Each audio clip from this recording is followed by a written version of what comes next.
મુખ્યમંત્રી ભૂપેન્દ્ર પટેલ, નાયબ મુખ્યમંત્રી હર્ષ સંઘવી અને પ્રદેશ પ્રમુખ જગદીશ વિશ્વકર્માને તાત્કાલિક દિલ્હી ખાતે બોલાવવામાં આવ્યા છે।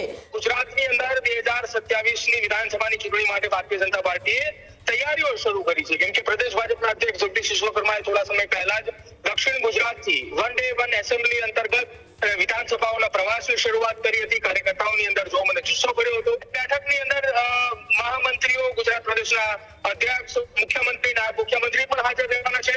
વડાપ્રધાન નરેન્દ્ર મોદીએ સાંસદોને માર્ગદર્શન પણ આપવાના છે અને એક વાત એ ચોક્કસ છે કે હવે 2027ની વિધાનસભાની ચૂંટણી માટેનું રણસિંગુએ ફૂંકાઈ ચૂક્યું છે। મુખ્યમંત્રી ભૂપેન્દ્ર પટેલ, નાયબ મુખ્યમંત્રી હર્ષ સંઘવી અને પ્રદેશ પ્રમુખ જગદીશ વિશ્વકર્માને તાત્કાલિક દિલ્હી ખાતે બોલાવવામાં આવ્યા છે।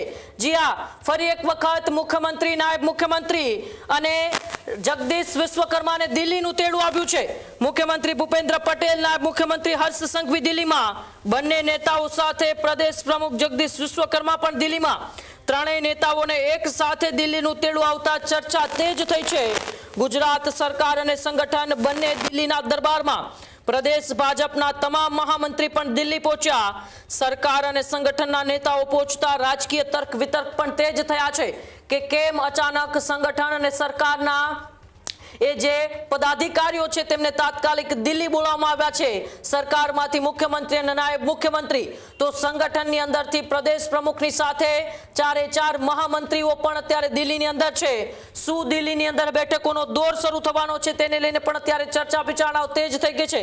ત્યારે વધુ માહિતી માટે ફોન લાઈન ઉપર મારા સહયોગી પ્રદીપ મારી સાથે જોડાયેલા છે। પ્રદીપ, અચાનક જ સરકાર અને સંગઠન બંનેના લોકોને દિલ્હીનું તેડું આવતા લોકોમાં તર્ક વિતર્ક શરૂ થયા છે કે શું ગુજરાતની રાજનીતિમાં કે પછી ભારતીય જનતા પાર્ટીના સંગઠનમાં કોઈ મોટો એ બદલાવ આવશે?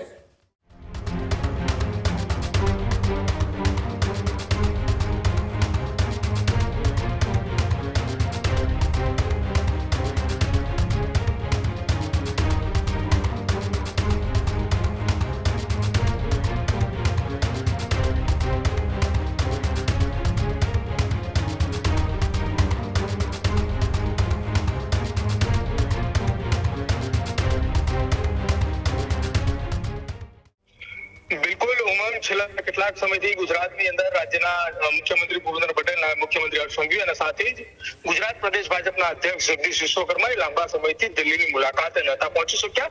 સમયાંતરે સરકાર અને સંગઠને બંને દિલ્હીની મુલાકાતે જતા હોય છે। દેશના વડાપ્રધાન નરેન્દ્ર મોદી અને સાથે જ ગૃહમંત્રી અમિત શાહની સાથે બેઠકો થતી હોય છે। ગુજરાતની એ સંગઠનની વાત હોય, ગુજરાતના વિકાસની વાત હોય કે પછી એ તમામ મુદ્દાઓને લઈને ચર્ચાઓ થતી હોય છે। બીજી તરફ હવે ગુજરાતની અંદર 2027ની વિધાનસભાની ચૂંટણી માટે ભારતીય જનતા પાર્ટીએ તૈયારીઓ શરૂ કરી છે, કેમ કે પ્રદેશ ભાજપના અધ્યક્ષ જગદીશ વિશ્વકર્માએ થોડા સમય પહેલા જ દક્ષિણ ગુજરાતથી વન ડે વન એસેમ્બલી અંતર્ગત વિધાનસભાઓના પ્રવાસની શરૂઆત કરી હતી। કાર્યકર્તાઓની અંદર જો મને જુસ્સો પડ્યો હતો। ત્યાંના ચૂંટાયેલા પ્રતિનિધિઓ હોય કે ત્યાંના કાર્યકર્તાઓએ બધાની સાથે બેઠક કરી, તે વિસ્તારના લોકોની સાથે પણ બેઠક કરી અને તમામની વચ્ચે આજે જ્યારે પ્રદેશ ભાજપના પ્રમુખ જગદીશ વિશ્વકર્મા છે, સાથે જ તમામે મહામંત્રીઓ કે જે ગુજરાત ભાજપના 4 મહામંત્રી 4 ઝોન પ્રમાણે તે તમામ ત્યાં હાજર છે।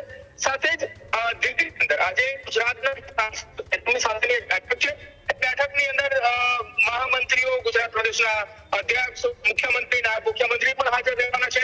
વડાપ્રધાન નરેન્દ્ર મોદીએ સાંસદોને માર્ગદર્શન પણ આપવાના છે અને એક વાત એ ચોક્કસ છે કે હવે 2027ની વિધાનસભાની ચૂંટણી માટેનું રણસિંગુએ ફૂંકાઈ ચૂક્યું છે। ભાજપે સૌથી પહેલા તૈયારી શરૂ કરી હોય તે પ્રકારની સ્થિતિ અત્યારે હાલ જોવા મળી રહી છે। આવનારા સમયમાં હવે પરિસ્થિતિ શું બદલાય છે? ગુજરાત ભાજપ જ્યારે મુખ્યમંત્રી, નાયબ મુખ્યમંત્રી, પ્રદેશ ભાજપના અધ્યક્ષ, 4 મહામંત્રીઓ અને તમામ સાંસદો જ્યારે ચોમાસાનું સત્ર પૂરું થશે ત્યારબાદ જ્યારે ગુજરાત પ્રવાસ પરત આવશે, મુખ્યમંત્રી, નાયબ મુખ્યમંત્રી અને પ્રદેશ પ્રમુખ આવતીકાલ સાંજ સુધીમાં પરત આવશે, ત્યારબાદની સ્થિતિએ ગુજરાતની રાજનીતિની અંદર જો કોઈ બદલાવ આવે છે તો ચોક્કસ એક મીટિંગની અંદર મોટી નવાજૂની થવાની શક્યતાઓ અને પૂરેપૂરી શક્યતાઓ એટલા માટે કે 27ની તૈયારીઓ માટે અત્યારથી જ ભાજપે તૈયારી શરૂ કરી છે। ખેડૂત ભાઈઓ છે ખેતરમાં ડ્રોન ઉડાવતા હોય છે ત્યારે આપને એક પ્રશ્ન સતાવતો હોય છે કે જે આપણે અત્યાર સુધી જીપીએસ ટેકનોલોજીવાળા ડ્રોન વાપર્યા છે, જેથી કરીને મોબાઈલ ટાવર છે અથવા તો હાઈ ટેન્શન લાઈન પસાર થતી હોય, કોઈ વૃક્ષો હોય, ત્યારે જે જીપીએસ ટેકનોલોજીવાળા ડ્રોન છે એમાં ટકરાય અને ટ્રેસ થાય છે. પણ એગ્રીઓન લાવ્યું છે જીએનએસએસ ટેકનોલોજી ડ્રોન, જેથી કરીને એ ડ્રોન છે એ કોઈ જગ્યાએ ટકરાય નહીં, પોતાની રીતે જ ડિસિઝન લે છે ને મૂવ થઈ જાય છે, જેથી કરીને જીએનએસએસ ટેકનોલોજી ડ્રોન છે એ વાપરવાનો આગ્રહ રાખો.